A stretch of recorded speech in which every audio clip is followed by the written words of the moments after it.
Guys, bababa tayo sa boat raster room. So ito yung pababa ng boat raster. Kukuha na tayo ng langis, sample ng langis. Tsaka mag-bilge alarm na rin kami. So yan, mataas yan, pababa. Yan yung motor ng boat raster. Mataas yan, bababain namin yan. Sa unang palapag pa lang kami. Yan, check up nung aking kasama yung yung level ng oil. Then baba na kami sa babang baba para kumuha ng sample na langis. Yan yung partner ko, oiler po yung kasama ko, oiler. Yan, dito na kami sa baba ngayon. Malaki itong electric motor ng boat raster po. So electric motor po nagpapagana sa boat raster.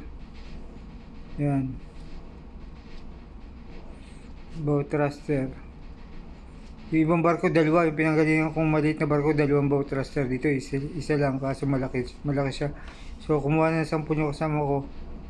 So yan yung patas, yung punong katas yan. Ito yung ilalim ng boat raster. Yan.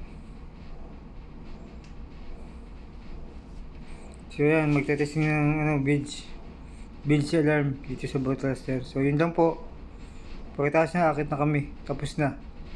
Salamat!